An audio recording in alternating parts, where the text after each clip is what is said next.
Welcome. I'm Sebastian Mahfood, and you're listening to WCAT Radio, the on-air wing of En Route Books and Media, bringing you the dulcet sounds of Catholic wisdom. Hey, Pat Flynn. Welcome to Sunday School, where we talk, all kinds of matters, I suppose, but particularly those that are spiritual, religious, the biggest questions about life. It's when we take a break from physical exercise, focus on the soul a little bit. I think it's important. So I want to talk about, and this is not going to be a particularly intriguing or appealing topic from the start, but please hang with me, the subject of morality.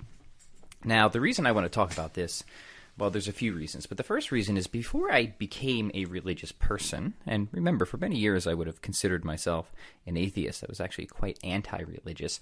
I held what I think is the common view of somebody who is exceptionally secular, who stands kind of outside the religious perspective, who doesn't really understand it.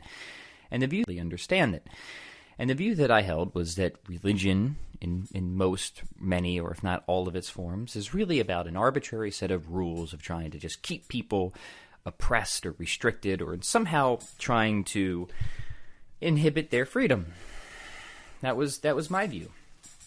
Now, obviously, I think that I was wrong. I actually don't think that I could have been more wrong.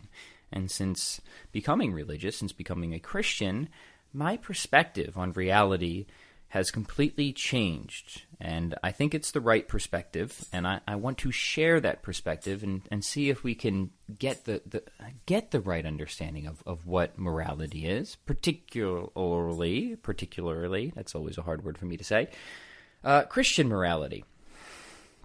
So there's a couple ways that we can come at this question, and moral philosophy is something that I've taken very seriously for a number of years, and it's in part one of the reasons that I began to study religion in general and take it more seriously. So when it comes to morality or even ethics, which is really the systematic study of morality, we can look at a few different aspects of it. We can look at something like moral ontology, which tries to get at the reality of morality. What is morality? Is it something that actually exists, or is this just mere figment of our mind? And that's a question I've talked about many times, and I've obviously come to the conclusion that the moral realm, the moral dimension, is absolutely something that is real, and clearly it's obvious to us, but just because something's obvious to us is because we sense it or perceive it. We all sense that there's some type of moral law pressing down on us. Of course we do, because we all sense that some things are right and other things are wrong. Even if we may disagree on the particulars from time to time, almost nobody goes through life without some type of moral sense. And if they do, we say that there is something seriously wrong with that person. We say they have a moral defect, that they are a sociopath or a psychopath, that their sense is somehow impaired, very much in the same way that eyesight can be impaired or something like that. So, morality is a universal human phenomenon, even if people sometimes adopt a very perverted sense of morality or often experience a defect in the moral sense. So that's moral ontology. That's one question. Another question is moral epistemology, or how do we come to know of morality? How do we come to know of what is right and what is wrong? And here there's, 1,001 different options. Some people might rely on just a pure examination of conscience, just thinking deeply about what our intuition tells us. And I think there's a lot to be learned from traditional modes of discerning morality. Kant comes to mind. Deontology, his system of ethics, is obviously one that has been very influential and popular. And of course, there's the religious aspect. Has morality ever been revealed to us? If morality is grounded in God, which ultimately I believe it has to be, is there any particular way that God said we should actually behave? And if so, do we have reason to believe that he did, in fact, say these things? That was John Locke's position. So as much of an Enlightenment thinker that Locke was, he did not eschew the utility of revelation. So all Locke really said was that we just need to have good reason to think that that revelation is reliable. So I disagree with Locke on other things, but it's an interesting account there. I actually think that that's wrong too. I think we can get at morality in a much more basic sense than even that. It's not wrong all the way through, but it's lacking somewhat as far as epistemology goes. And then there is just the practical application itself. Like, okay, so what is morality for? Is morality really just something that like stops us from killing each other? Is that all that's for? That helps us to get along and is for the good of society? Or is morality for something else? Is there another way that we should be viewing morality? And here is a question, and that is the question I would like to consider today. Moral ontology, moral epistemology. I've had those conversations before. They're very important conversations and discussions and debates to have. But I want to focus purely on the practical side. What is the purpose of morality in the right understanding? And why should we try our very best to be moral people? Now, the perspective that I once had, again, was that it was just some arbitrary set of rules to restrict freedom, keep people, oppressed or obedient in some way. That perspective has now been entirely eradicated. That perspective has now been entirely eradicated. My view of morality these days, and I think it also happens to be the right view, is that we should look at morality as a blueprint for running the human machine. That if we get the correct morality, then that should result in human flourishing. It should result in the concept that is often called freedom for excellence. Okay, that's really what morality is about. It's not for inhibiting expression. Okay, a moral system implemented in the right way, the right moral system, I should say, implemented in the right way, is really about learning to express ourselves at the highest conceivable pitch. So I suppose the easiest way to think about it is between wants and needs. So there's many things that we want in life, obviously, but there are certain things that we need. Obviously, is this whole silly idea of relativism, right? Of that something is good because you desire it. I think that is one of the biggest mistakes that people could make when it comes to morality. Something is not good just because you desire it, I promise you. And we can easily see the fault in that line of thinking by just examining many of the bad, terrible decisions that people make, even if they desire them. We can think of things, terrible afflictions of various forms of substance abuse and so on and so forth, and other acts that people may desire or want that are intrinsically bad, not only for themselves, but other people as well. So something is not good just because you desire it. We should banish that silly notion from our heads immediately. Rather, some things are really good for us, and therefore, those are the things that we should desire. So I'll say it again. Something is not good just because we, you, me, desire it. Rather, there are some things in good just because we, you, me, desire it. Rather, there are some things in this world that are objectively good for us, that are really and truly good for us, and those are the things that we should desire. And to the extent that we do not desire those things, some type of realignment process is necessary. Some type of readjustment process needs to happen. And that's the painful part of morality, because morality will often say, again, I think rightly understood, here are the things that are really good for you. Here are the behaviors that are really good for you. Here are the desires that are really good for you. And therefore, here are the things that you should want and should want to do. But then we come in from a different perspective and we think, well, we don't want to do all those things, and we don't even want to want all those things. And this is where we clash with various moral systems, especially religious moral systems, that say we should act or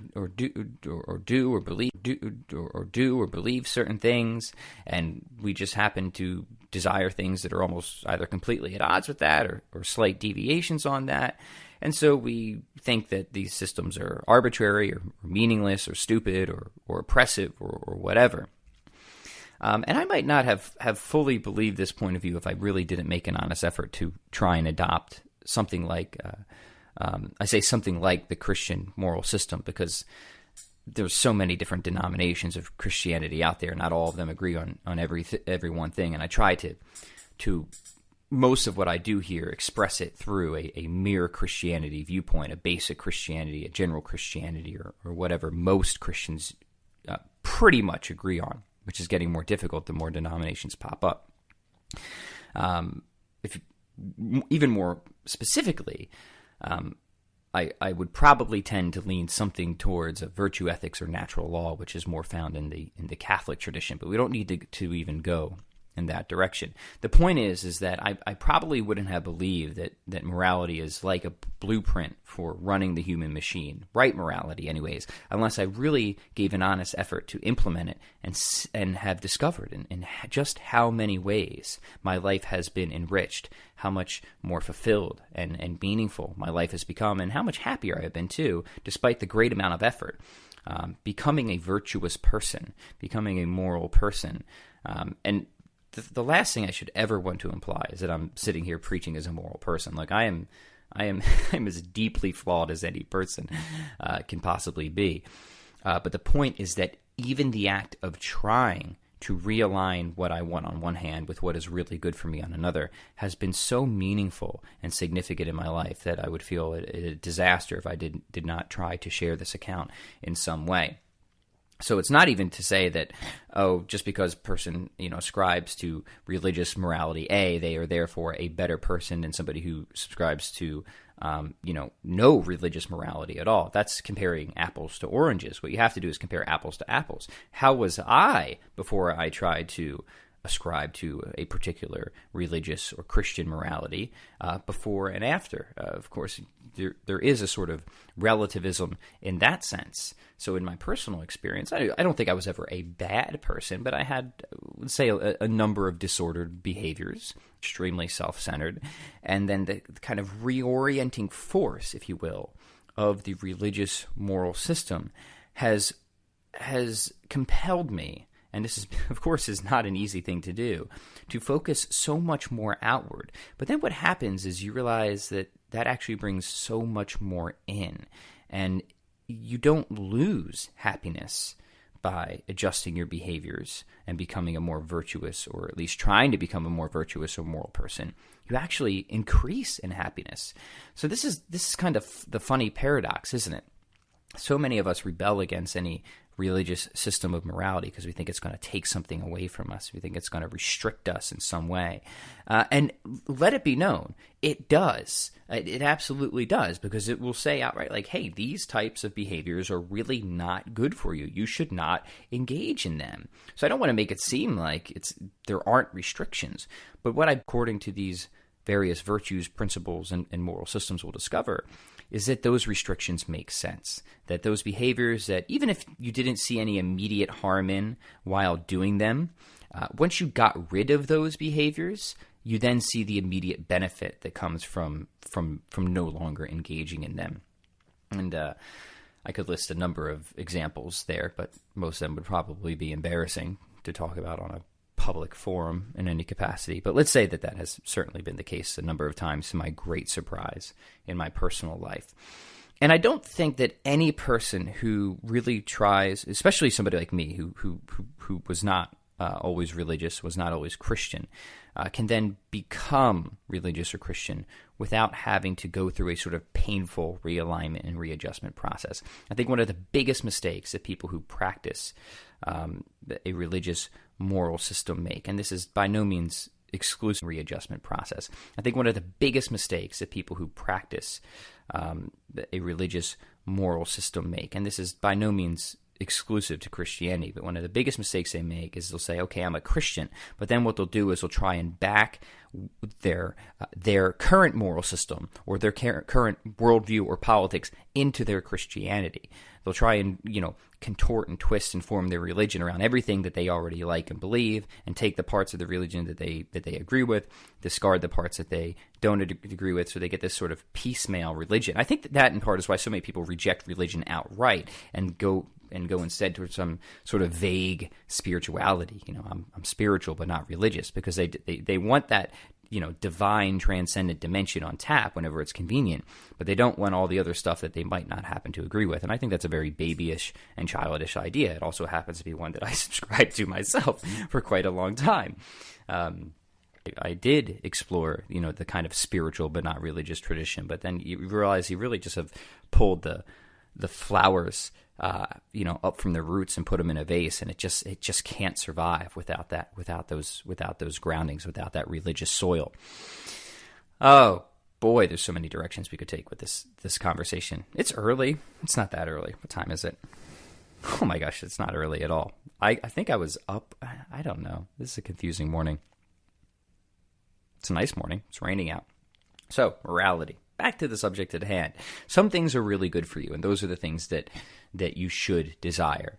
And things are not good just because you desire them. That's the biggest point to recognize. And so what this should cause us to do is kind of take a step back when we're examining certain religious or moral teachings and realize that just because we don't agree with them right now doesn't mean that they aren't right. Have come with the adoption of my conversion to Christianity that I very much did not agree with. So people ask me, how has becoming a Christian changed your life? And I would say, well, fundamentally in virtually every way that you can imagine is the short answer. And just one of those levels is morality, trying to reshape my behavior, how I treat other people.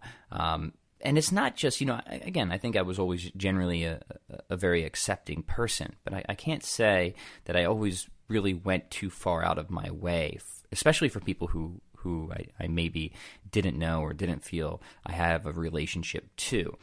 So one thing that, we say about Christianity is, do unto others as you would be done by, the classic golden rule. And that by no means was new to Christianity. That has been a kind of moral code or system, if you will, for time immemorial. And that's another silly thing.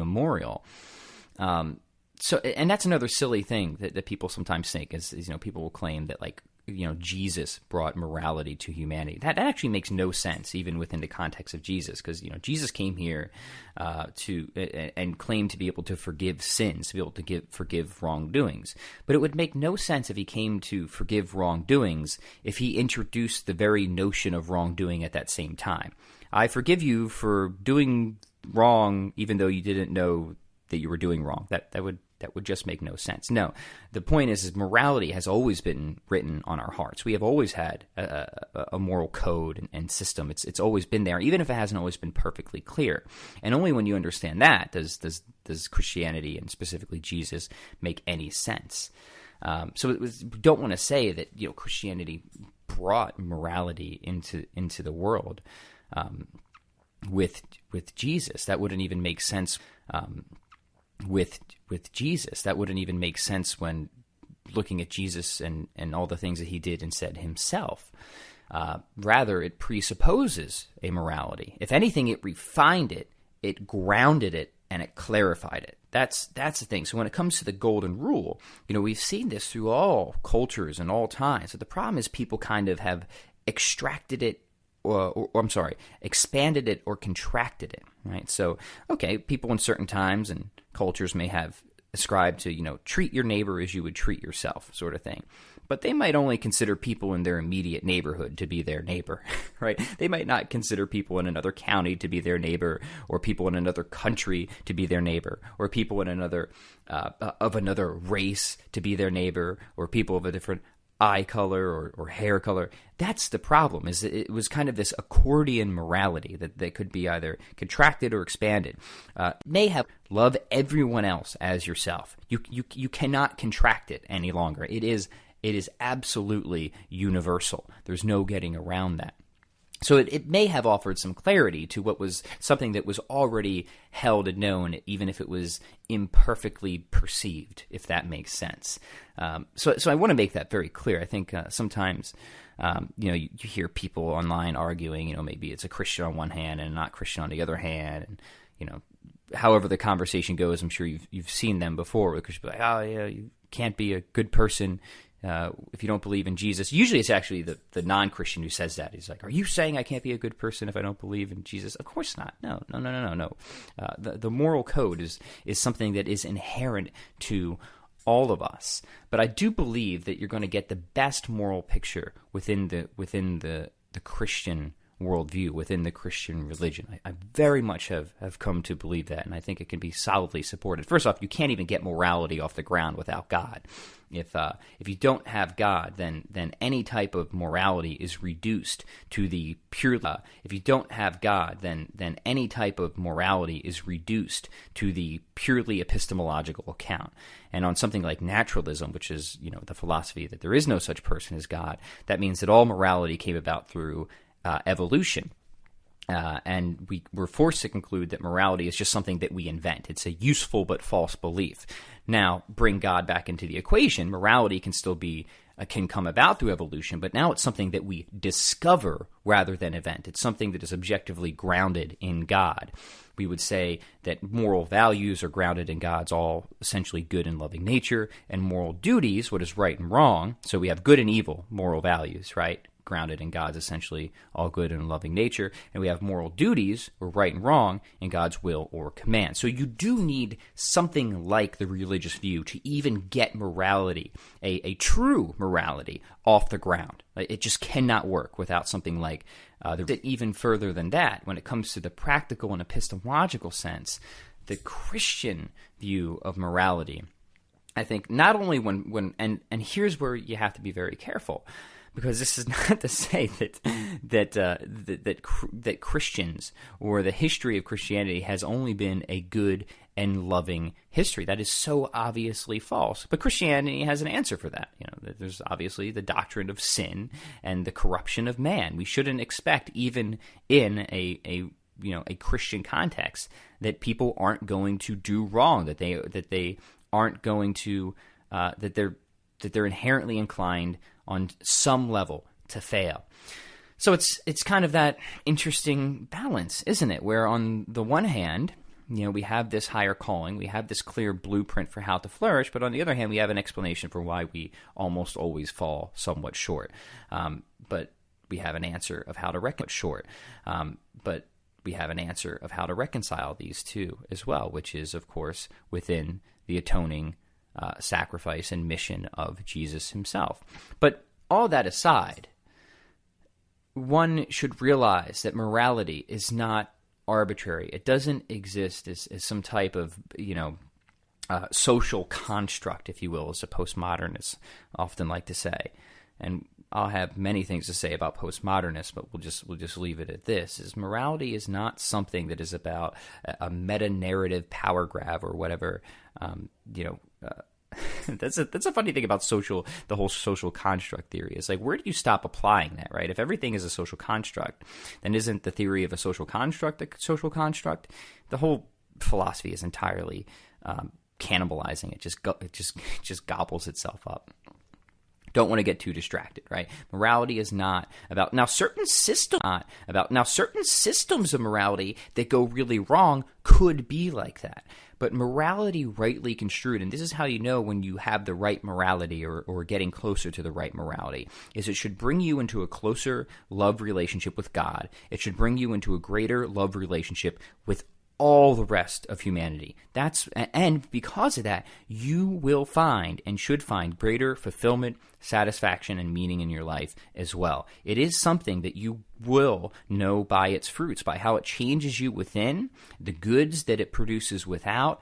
So it's not that difficult to realize when you're coming into a right or more accurate view of morality, because really good, as difficult as it may be, really good things come out of it, both internally and externally. Your relationship with the divine, your relationship with other people, and very importantly, your relationship with yourself. You become so much more. You are pushing yourself to a higher calling. You accept yourself. You love yourself, but you demand more of yourself. This is where, the virtue ethics, and this is where we can kind of get into a little bit more of the specifics of Christian morality. So you have the two general commandments, right? Love God above everything else. Love your neighbor as yourself. But but the other part of it, of the Christian virtues, I think is something that has been suppressed or diluted or lost over the past couple decades, maybe in the past century or two. And I think that is a tremendous shame. I think the Christian virtues, especially as I began to discover the Christian virtues, are the best proximate moral formula that we can use and work by. What does proximate mean? Proximate means something we should be able to figure out by reason alone, meaning we don't rely on revelation or God's word or anything like that. Now, don't get me wrong. I think we ultimately need that. That's why we say proximate on one hand versus ultimate. That's why we say proximate on one hand versus ultimate. We need that ultimate grounding in God to substantiate, to further clarify, and to give us morality ultimately. But it doesn't mean that there aren't things we can figure out through just observing the natural world, how humans act, their teleology, their directedness, and derive certain moral values and duties there. Now, again, I want to press it to make these moral values and duties objective, which is to say valid and binding regardless of what anybody thinks about them. We need God. But we can figure a lot of them out just by deep armchair thinking, and that's where the Christian values come in. And a lot of this was started was originally, virtue ethics goes back to Aristotle, obviously, but I think it was really perfected by Thomas Aquinas, and then that kind of became natural law. So I just want to cover a few of these quickly. I think you might find them very helpful and interesting. So when it comes to the Christian morality and the Christian virtues, we have four cardinal virtues, four kind of hinge-like virtues, and these are the virtues that we can and should practice ourselves. Then beyond that, we have the three theological virtues. I'll talk about the cardinal virtues today, and we'll save the theological virtues because they merit a full conversation on their own for another time. But the easiest way to think about it is like this. The cardinal virtues are natural virtues. These are things that we can figure out and can and should practice on our own. The theological virtues are supernatural virtues. These are the things that we are assisted with by the grace of God. So real quick, the cardinal virtues are prudence, justice, fortitude, and temperance. The theological virtues are faith, hope, and charity. Let me just say one thing about the theological virtues, and that's faith. Because when I first started studying this, you look at faith and you're like, how the heck is that make? But then you think about it, and when you get the right definition of faith, and I think the right definition of faith is trusting in that which you have good reason to believe. It's not gullibility. It's certainly not credulity. That's why we have those words. Faith is trusting in that which you have good reason to believe. Now think of it like this. If I have faith in my wife, I always use poor Christine as this example, but it's only because it's true that I do have deep faith in my wife, that she loves me, that she cares for me, that she's by my side through thick and thin. Then I have something which I have good reason to believe, and I should hold to that faith unless some type of overriding defeater is presented against that. And a defeater is obviously some type of reason that would defeat my reasons for having faith. That's what we mean by defeater.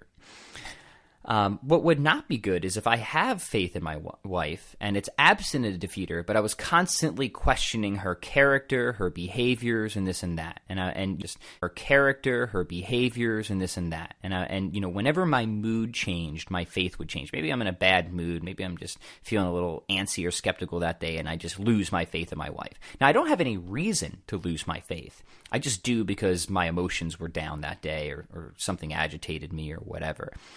This is when you understand it like that, then you see why faith is a virtue, because it's having the fortitude, which is another cardinal virtue, right? To stick with what you know to be true, to trust in that which you have good reason to believe. So it requires a certain amount of temerity and tenacity to have faith, and it's something that's based on reason. It's something that actually extends from reason, not something that's below, but above reason. That's where and how you need to think about the theological virtue of faith, or faith as a virtue. And when you get it in that sense, then you're like, oh yeah, that actually makes perfect sense. And of course, Aquinas was the one who really helped me with that. But we're going to leave the theological virtues aside when it comes to faith in God and the inner workings of Christianity. Obviously, a great deal of that is provided to us by God Himself, by the instigation of the Holy Spirit, as Aquinas would let us know. Going back to the cardinal virtues, however, these are not supernatural. These are natural virtues, or things that we can discern and practice, and entirely apart from any type of religious context. Now, again, and I want to keep pressing this point, you need something like a religious context to ultimately ground and support these, but they can be proximately figured out through reason alone. So let me lead you through them. The first virtue is prudence. And prudence, we say, is the chariot virtue. It kind of carries and directs and orients all the other virtues. It helps us to figure and when to apply the other virtues. And prudence is just practical wisdom. That's all it is. You can think of prudence as having three faces.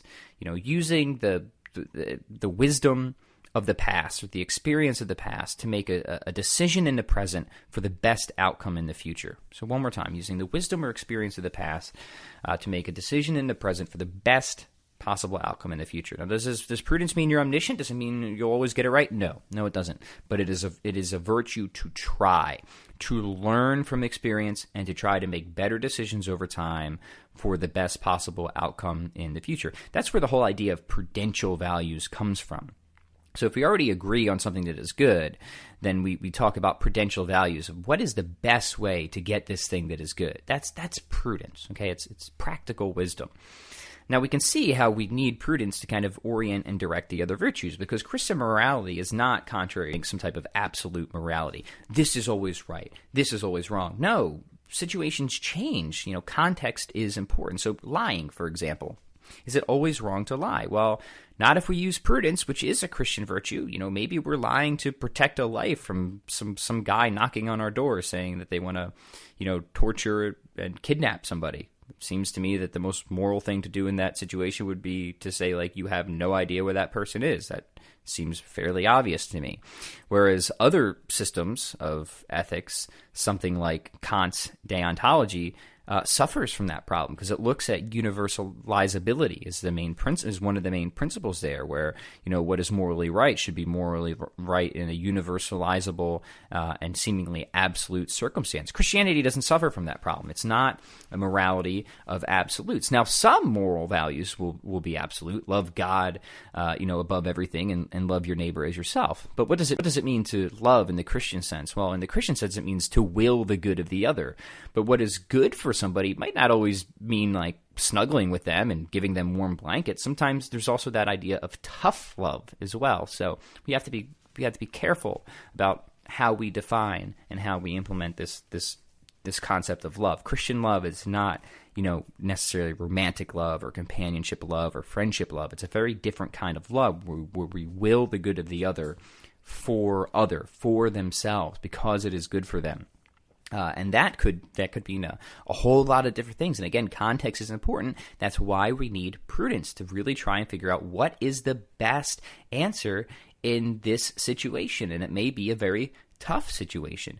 We know in life, for example, that it's when it comes to making moral decisions, it's not always good decision A, bad decision B. No, usually it's bad decision A, even worse decision B, or maybe not worse decision B. Sometimes our best option is unfortunately the lesser of two evils. And again, a system of strict moral absolutism, it just does not seem very practical in that sense. So we need a morality that is practical, and I fully, obviously, believe that the Christian morality can do that. So let's continue to explore. So prudence, right? And who's going to disagree with that? Who's going to say that practical, working good wisdom is not a virtue? Of course it's a virtue. Of course it is. Anybody who lacks prudence is just acting foolishly, we would fairly say. So an example of this would be, and this is a mistake people make, is they think they can just latch on to one moral value and just elevate that to an absolute position and think, if I just do that, then I'm a moral, virtuous person. Here's where this can go wrong. Say somebody just thinks that, so long as I'm a charitable person, then that's fine. But what prudence says as a Christian virtue is, no, it's not enough just to give money away. You also need to kind of look into where you're giving your money to and what's happening when you give your money away, and make sure that you're actually giving it to a cause that is doing good and not evil. You can't just look at intentions. You also have to do your best to look at the effects. You need to be prudent in your charity. Again, doesn't mean that you'll always get it right. Doesn't mean that you won't make mistakes. Of course you will. We're fallible. We're humans. But it is the virtue, right? A virtue is a habit. It's a disposition. It's something that's developed over time, like, a good tennis swing. Anybody can have an occasional good tennis swing. Anybody can have an occasional virtuous act. But to become a virtuous person is done through repeated practice of trying to live your life according to these virtues and trying to constantly develop them. So again, it's not enough to just do a one-off virtuous swing every now and then. It's really, again, a guiding blueprint for how to live a life that is truly flourishing. It's about a guiding blueprint for how to live a life that is truly flourishing. It's about the character you develop. That is fundamentally it. It's about the character that you develop, the kind of person you become, more than it is the things that you do. But once you develop that character and you become a certain kind of person, then the things that you do will just fall out automatically, right? When the character you develop is a good tennis player, then good tennis swings happen automatically. Think of virtues in that way. All right, temperance. What is temperance? Well, we'll use some exercise. Temperance and fortitude kind of go hand in hand. I'll use some exercise analogies here. Temperance is fasting. Fortitude is exercise. Okay, so temperance is not, abstaining from alcohol. It's not teetotaler. Being a teetotaler, Christianity is not that type of religion. It might mean abstaining from alcohol if you know you have a problem with alcohol, or if you're somebody who, if you drink at all, can only drink too much. Then the prudent thing to do would be to exhibit temperance, and this is where we can see we need prudence to apply temperance and apply fortitude and these other virtues. So I had a chat with this the other day of where somebody was like, well, how do you know where and when to apply temperance? And I think there's a very easy heuristic for this. If we know that the ultimate commandment is to love God and to love others as ourselves, then anytime something starts to take a higher priority than those two things, it's time to practice a little bit of temperance. It's time to wean ourselves off. And virtues are often about finding that golden mean, that perfect middle between deficiency on one hand and excess on another. So courage, for example, we would say that courage is certainly a virtue. Even if it's not a cardinal virtue, it actually falls down into lower or branching level virtues. Courage is that middle ground between cowardice on one hand and recklessness on another. So if we're reckless, we need to show some temperance. We need to stop being so reckless. We want to be in our minds and our devotion to God and our love for humanity. We need to show temperance. Maybe that is some type of obsessive behavior with sports. Maybe it is some type of substance addiction. Maybe it's problems with food. Whatever it may be, politics. Temperance is something that we need to be able to apply to and fast from and wean ourselves away from. Anything that disorients us, that perverts our behavior or starts tilting us out of alignment of what is really good for us. Temperance is how we hedge against that. Now, fortitude, which is linked into this, is I guess the best word that could go with this in modern language is guts. It's the ability to stick through it in tough times, especially through suffering. And we know that things that are really good for us are often things that aren't exactly easy or pleasant. And here's where we can bring in the example of exercise. I know if I want to get stronger, if I want to gain strength, if I want to get and really good for us are often things that aren't exactly easy or pleasant. And here's where we can bring in the example of exercise. I know if I want to get stronger, if I want to gain strength, if I want to gain muscle and keep my body healthy, I have to have the fortitude to go through a period of unpleasantness, a period of suffering for some greater good eventually. Now, we know that life is suffused with suffering. There's no way you're getting out of here without dealing with suffering, and usually some great amount of it. Fortitude applies to sticking with faith, of understanding that greater goods are achieved through hardship, and we need to be able to push through those periods and have that stick-with-itness to develop that character, because that good, virtuous character is inevitably developed through tough situations. That's where the virtue of fortitude comes in. And then finally, we have justice, which, again, I think could be linked to the idea of fairness or fair play or giving people what they actually and truly deserve. And justice has a long classical, a good history, and it certainly applies. I think people often think of justice as within humanity, which is very appropriate, but it applies to God and religion as well.